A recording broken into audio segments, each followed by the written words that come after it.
Você quer gabaritar a prova do Enem? Então, ao invés de tentar adivinhar o que vai cair, consultando astrólogas, tarólogos ou pessoas que vieram do futuro para te ajudar, eu vou te ensinar aqui a regra dos 3-6, que vai tornar a prova muito mais fácil e previsível do que você imagina. Quer ver? Vamos lá. Oi, eu sou o André Bolsinhas e com o Botelho a gente abriu esse canal AB2 para falar de história, mas nesse vídeo aqui a gente vai falar de vestibular, mais especificamente do Enem e mais especificamente para quem quer gabaritar o Enem. Você quer gabaritar o Enem? Ou não? Talvez você esteja satisfeito com 50%, então pode sair. Mas se você quer gabaritar o Enem, fica aqui. Eu posso garantir que você vai gabaritar o Enem com a regra dos 3-6? Não, claro que não. Nenhum professor pode garantir que um aluno vai gabaritar. Se alguém fizer isso para você, você pode desconfiar na hora. O que eu vou prometer é, sem a regra dos 3-6 vai ser muito mais difícil você gabaritar o Enem. E eu vou te explicar por quê. Eu dou aula há mais de 20 anos, boa parte disso é no vestibular, e já fiz muita questão de concurso, algumas com o modelo Enem, outras com outros modelos, e sei muito bem que a prova do Enem ela é muito específica. Foi justamente pensando nisso que eu desenvolvi essa ideia dos 3-6, que são 3 elementos que são centrais para você conseguir resolver as questões de Enem. Se você prestar atenção nesses elementos mais do que em outros, você tem muita chance de ir bem na prova. O primeiro C é o mais importante, mas talvez o mais polêmico, então eu vou deixar para o final. Vou começar pelo segundo C, que é de cidadania.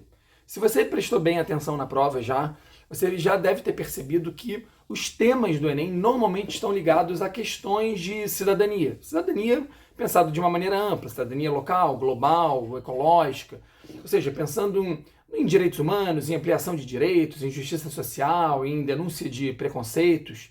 No fundo, as questões mais do que mineração, Guerra Civil Americana ou Vargas, o que as questões querem é que dentro desses assuntos vocês identifiquem situações de injustiça, de preconceito ou momentos em que houve avanços no sentido de mais igualdade entre as pessoas, entre os grupos sociais, entre os gêneros.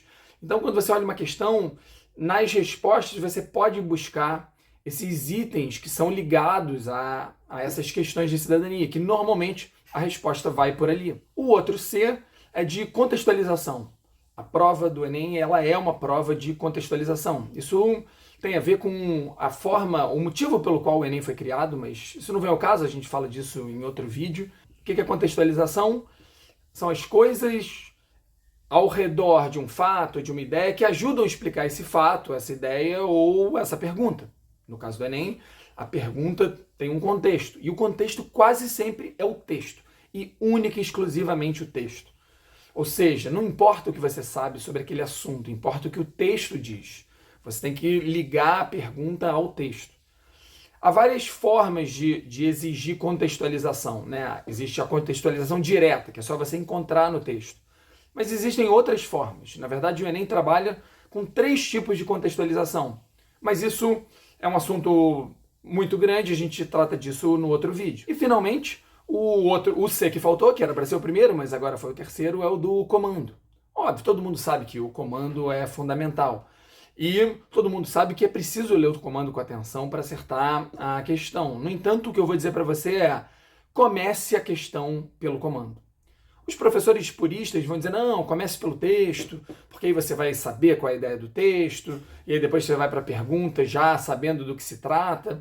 Não que isso esteja errado, né? Você pode fazer desse jeito, não tem problema nenhum, mas você perde tempo.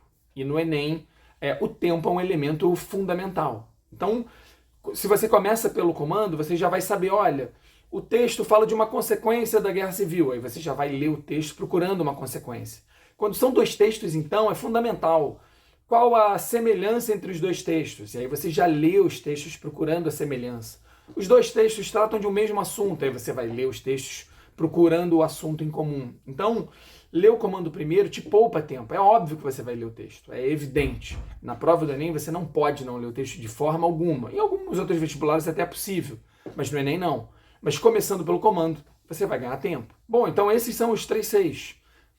Temas ligados à cidadania, lembrar que é uma prova de contextualização e atenção redobrada ao comando. Se você quiser uma ajuda nossa para entender como os 3-6 podem te ajudar na hora da prova, para você entender os 3 tipos de questão e como trabalhar em cima de cada uma dessas questões, eu e o Botelho, a gente abriu uma parte do nosso curso online, a gente tem um curso de História, a gente abriu inscrições só para esse módulo do Enem, onde a gente vai dando exemplos de questões, trabalhando com vocês, para vocês entenderem como agir em cada uma dessas questões. A gente deixou um preço especial agora, nessa reta final, para poder ajudar o maior número de pessoas possível. E além das aulas do Enem, ainda tem uma série de outras aulas de temas atuais para vocês poderem se preparar não só para a prova, mas para a redação. Então, clica no link abaixo e dá uma olhada, que eu tenho certeza que você vai gostar. E se você curtiu, se inscreve no canal, que tem muita coisa aqui para te ajudar na sua jornada para o vestibular. Abraço!